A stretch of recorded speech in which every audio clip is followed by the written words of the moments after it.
इस शो के अंदर मैं आपको प्रॉपर्टी की खरीदो फरोख्त का तरीका बताऊंगा, कैसे अपने आप को कब्जा माफिया से बचाना है।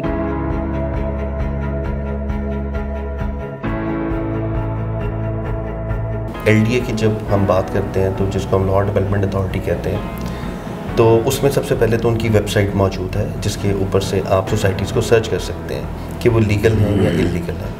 तो सबसे पहले जो आपका फ़र्ज़ बनता है वो आप उनके इंतकाल और रजिस्ट्री को वेरीफाई करवाएं मुतलका पटवार खाने में कि आया ये प्रॉपर्टी उनके नाम पे बोल रही है कि नहीं बोल रही। तो ऑन ग्राउंड प्लॉट के लिए सबसे पहले तो मैं आपको यही प्रेफर करूँगा कि कभी भी फ़ाइल में ना जाएँ।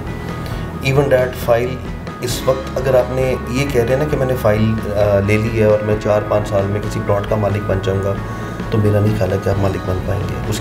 तो इसलिए मुख्तसर बात ये कि आपने जब भी कोई चीज़ खरीदनी है आपने ऑन ग्राउंड खरीदनी है। सबसे पहले जब भी आपने कोई प्रॉपर्टी लेनी है तो सबसे पहले तो ये वेरीफाई करें कि आया उसका ऑन ग्राउंड मैप मौजूद है।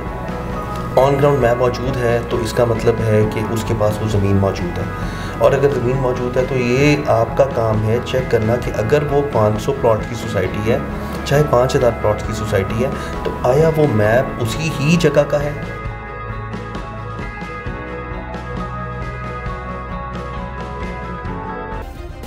सब्सक्राइब करें और बेल दबाएं ताकि कोई खबर रह न जाए। अस्सलाम वालेकुम, मैं हूं तारिक महबूब, आपका होस्ट नाज़रीन। आज का शो बहुत ही मुनफरिद आपके लिए मैं लेकर आया हूं, बहुत मालूमात से भरपूर है। एंड तक आपने इस शो को देखना है। इस शो के अंदर मैं आपको प्रॉपर्टी की खरीदो फरोख्त का तरीका बताऊंगा, किस तरह लाहौर में आपने प्लॉट खरीदना है, किस तरह बेचना है, कैसे अपने आप को कब्जा माफिया से बचाना है, किस तरह से आपने अपने आप को जो प्रॉपर्टी के ऊपर कब्जा किया होता है, किस तरह से सोसाइटियां 2 नंबर सोसाइटियों से किस तरह अपने आप को महफूज किया जाए, वो चल के हम जानेंगे। आज आपकी मुलाकात मैं डॉक्टर खुरम से करवाऊंगा जो कि प्रॉपर्टी टाइकॉन है, अल्फा होम्स के ऑनर हैं। उनसे हम चल के जानते हैं और उनसे हम मुख्तलिफ और मुश्किल सवालात करेंगे जो कि आपके लिए जानना बहुत ज़रूरी है कि लाहौर में प्रॉपर्टी में जो इस वक्त फ्रॉड चल रहा है उससे किस तरह से बचा जा सकता है। आइए मेरे साथ चलिए। तो नाज़रीन, इस वक्त मौजूद हूँ डॉक्टर खुरम के साथ। डॉक्टर खुरम से हम जानेंगे प्रॉपर्टी के हवाले से। डॉक्टर साहब, थोड़े सख्त सवाल आते हैं और सबसे पहले तो जो लोग जानना चाहते हैं प्रॉपर्टी से, लोग डरते भी बहुत ज़्यादा है क्योंकि जिस तरह फ्रॉड्स हो रही हैं, सोसाइटियाँ लॉन्च कर दी जाती हैं, उनकी फाइलें बेच दी जाती हैं, उतना रकबा उन्होंने ख़रीदा ही नहीं होता और वो प्रॉपर्टीज़ को बेच रहे होते हैं। किस तरह से उसको वेरीफाई किया जाए, कौन से डॉक्यूमेंट्स देखने चाहिए, किस तरह उनको ऑनलाइन वेरिफिकेशन किस तरह से की जा सकती है, कैसे बचा जा सकता है, और ख़रीदो फरोख्त करते हुए आपकी एहतियात क्या क्या इस्तेमाल करनी चाहिए, क्या क्या एहतियाती तदाबीर इख्तियार करनी चाहिए, ये आपने आज गाइड करना है। जी बिल्कुल तारिक, सबसे पहले तो मैं ये बताऊंगा कि LDA की जब हम बात करते हैं तो जिसको हम लाहौर डेवलपमेंट अथॉरिटी कहते हैं, तो उसमें सबसे पहले तो उनकी वेबसाइट मौजूद है जिसके ऊपर से आप सोसाइटीज़ को सर्च कर सकते हैं कि वो लीगल हैं या इलीगल हैं।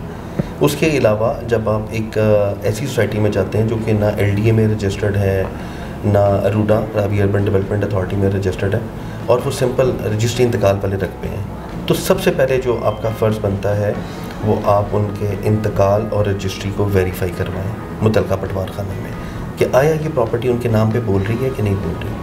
और उसके बाद फर्दर प्रोसेस स्टार्ट होगा कि आया आप किस किस्म की सोसाइटी में आप प्लॉट ले रहे हैं। अगर वो LDA से वेरीफाइड है तो उसकी सारी डॉक्यूमेंटेशन LDA के पास होगी और LDA ही उसका NOC जारी करेगा। और उसके लिए आप जब भी किसी सोसाइटी में जाते हैं जो कि LDA से प्रूफ है, तो आप सिंपल उन्हें कहें सर आपका जो NOC जारी हुआ है या तो हमें लेटर दे दें या हमें उसका सीरियल नंबर दे दें। डॉक्टर साहब, NOC भी मिल जाता है आपको, LDA आपको प्रूफ भी कर देता है, सारा आपका मामला सेट हो जाते हैं, लेकिन प्लॉट लेने के बाद 2-4 साल बाद पता चलता है जी आपने सोसाइटी में कोई चेंजिंग करवानी है, कोई आपने सड़क बनानी है, कोई आपने लाइट लगानी है, जी आप ये नहीं कर सकते, इस तरह से नहीं कर सकते। फिर उसके बाद मुख्तलिफ मामलात के अंदर अगर आप देखें तो आप जो ट्रांसफार्मर जब बिजली अप्रूव कराई होती है तो वो बताते हैं कि जी आप इसमें लोड को एक्सटेंड नहीं करवा सकते, आप 3 फेज़ नहीं लगा सकते। ये बड़े मामलात आते हैं, तो इन मामलात से कैसे बचा जाए? देखें, मैं उसी बात को, आपने बड़ी डिटेल बात की और यकीनी तौर पे ये बड़े फ़ायदे की और एक आम बंदे के ही सवालात हैं जिसको आप कैटर करके मेरे पास आए। देखिए तारिक, सबसे पहले तो मैं उसी बात को कह रहा हूँ कि आपने जब भी कोई प्रॉपर्टी लेनी है आप उसको अपनी जगह पे वेरिफिकेशन भी कर लेते हैं, LDA, रूडा, TMA सबसे प्रूफ कर लेते हैं। अब आपने फर्दर ये देखना है कि आया उनके पास जो बिजली की कैपेसिटी है उन्होंने अपने कितने घरों का लोड जमा करवाया है, उनके पास कितने कंजम्पशन है, उसके लिए देखें हर चीज़ के ऊपर पैसे, फ़र्ज़ करें वापटा मुझे कहता है कि जी यहाँ पे 1200 kVA चाहिए, मिसाल दे रहा हूँ, और मैं जो पैसे खर्च किए हैं वो मैंने 800 kVA के खर्च किए हैं, तो उसके बाद आबादी बढ़ते बढ़ते बढ़ते जो नीड है 2000 kVA की चली जाएगी। तो जब तक ट्रांसफार्मर नहीं लगेंगे मज़ीद फ्लक्चुएशन रहेगी। अब प्रॉब्लम ये होता है कि हमारे जब भी यहाँ पर डेवलपर भी अपने पैसे बचा रहा होता है, और जो क्लाइंट है, जो एंड यूज़र है, जो प्लॉट ख़रीदता है, वो भी चाहता है मेरे पैसे बच जाएँ, वो भी एक्स्ट्रा पैसे नहीं देना चाह रहा होता।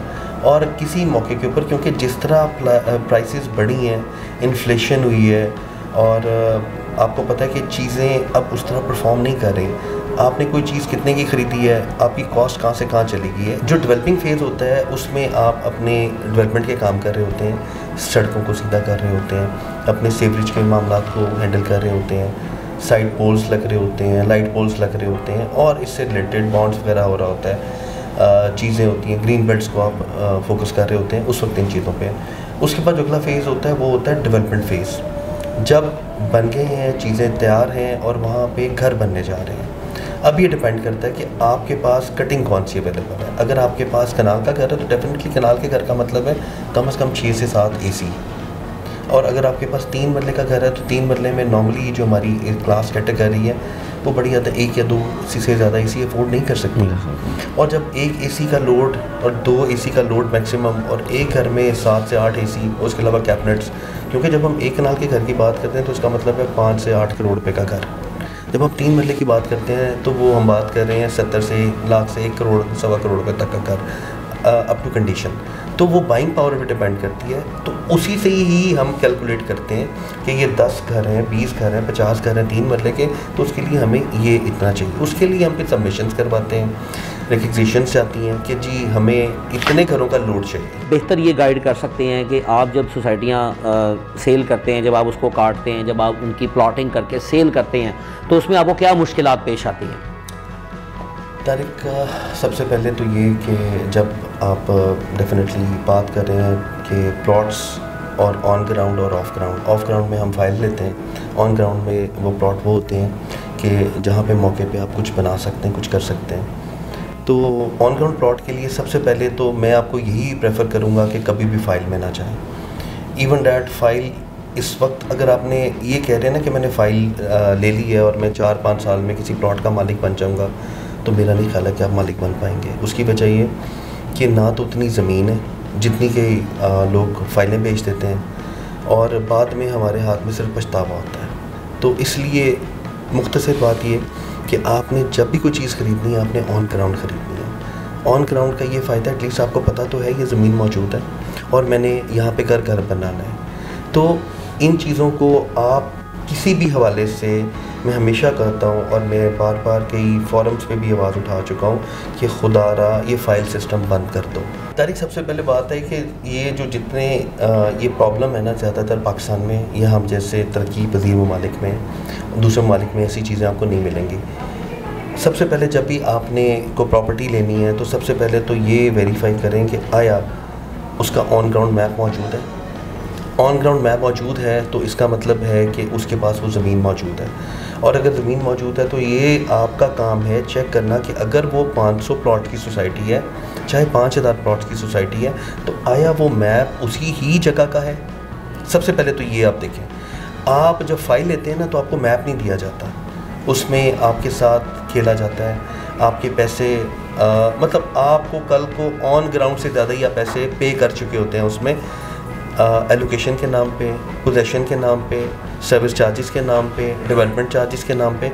तो इसलिए सबसे बेहतर है कि उस सोसाइटी में आप जाएं जहाँ पे मौके पे प्लॉट मौजूद हो, आप उंगली रखें कि ये मेरा प्लॉट है, या आप ऑप्शन आप लें, या आप उसे कहें कि आप मुझे बताएं मेरा प्लॉट कौन सा है, और मौके पे जाएं, और अगर वो प्लॉट मौजूद है तो उसे कहें भाई भले मुझसे आप पैसे ले लो, I want to demarcation. Doctor साहब, कोई ऐसे ओवरसीज़ हैं जिनके दादकों ने या जिनके दादा परदादा ने जगह ख़रीदी है पाकिस्तान में, और उसके बाद उनके पास डॉक्यूमेंट्स पड़े हुए हैं बाहर, अब उनकी औलादें आती हैं यहाँ पर 30 साल बाद 40 साल बाद आके वो अपनी जगह देखते हैं तो वहाँ पे कोई कब्ज़ा करके बैठा होता है। LDA प्रूफ, LDA कह देता है कि जी ये जगह हमारी थी, आपने इसको क्लेम नहीं किया तो हमने इसको जो है ना उसके ऊपर कब्ज़ा कर लिया। लोग आते हैं डॉक्यूमेंट्स लेके आते हैं, तो ऐसी जगह का क्या हल है?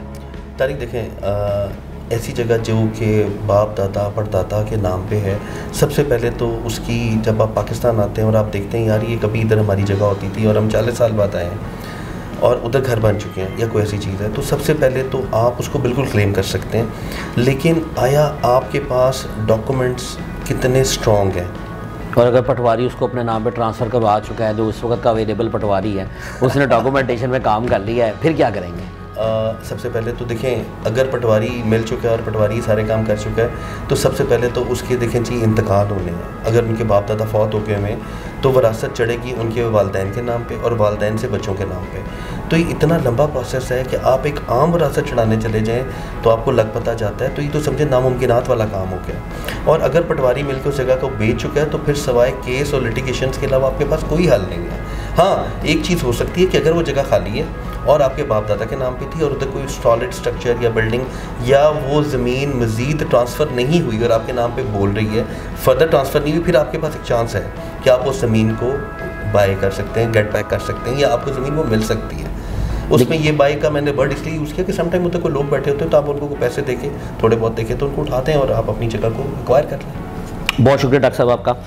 तो नाज़रीन, ये है हमारा आज का शो। उम्मीद है आपको हमारा शो पसंद आया होगा। अगर आप अपनी किसी भी किस्म के सवालात आपके पास मौजूद है और आप वो जानना चाहते हैं तो कमेंट्स में जाके अपनी राय का इजहार करें, हमारे चैनल को सब्सक्राइब करें और अपने होस्ट तारिक महबूब को इजाज़त दीजिए। अल्लाह निगहबान। सब्सक्राइब करें और बेल दबाएं ताकि कोई खबर रह न जाए।